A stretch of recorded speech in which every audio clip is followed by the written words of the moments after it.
क्या आपने कभी सोचा है कि शनिवार के दिन हनुमान जी की पूजा करने से शनिदेव शांत क्यों हो जाते हैं?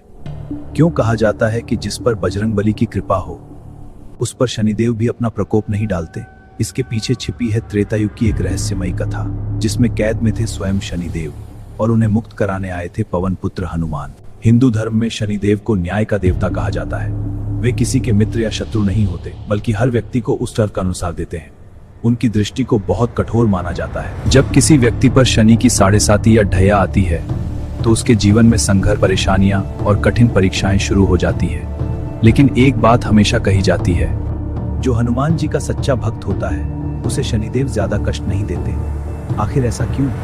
इसका रहस्य छिपा है त्रेता युग की एक अद्भुत घटना में। उस समय लंका का राजा रावण अपने अहंकार में इतना डूब चुका था कि उसने देवताओं को भी चुनौती देना शुरू कर दिया था।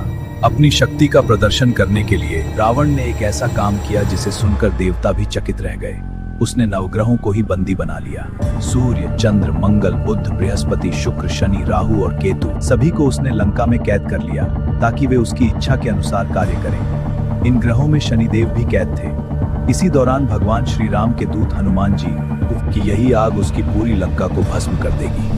हनुमान जी ने अपनी जलती हुई पूंछ के साथ पूरी लंका में उछल कूद मचानी शुरू कर दी। महल, भवन और सोने की नगरी कुछ ही क्षणों में आग की लपटों में घिर गई। इसी दौरान हनुमान जी की नजर एक अंधेरी और रहस्यमयी कोठरी पर पड़ी। उस कोठरी से किसी दिव्य शक्ति की पीड़ा भरी आवाज आ रही थी। हनुमान जी ने जब उस कैद खाने को तोड़ा तो अंदर का दृश्य देखकर वे भी क्षण भर के लिए चौंक गए। वहां स्वयं शनिदेव कैद थे।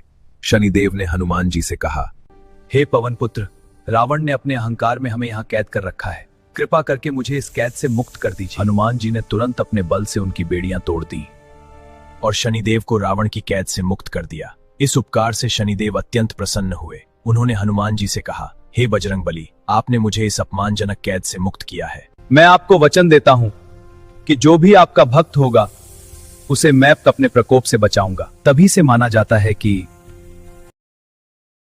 हनुमान जी की सच्ची भक्ति करने वाले व्यक्ति पर शनिदेव की कठोर दृष्टि नहीं पड़ती। अगर आप भी बजरंगबली के भक्त हैं तो कमेंट में लिखिए, जय हनुमान, जय श्री राम।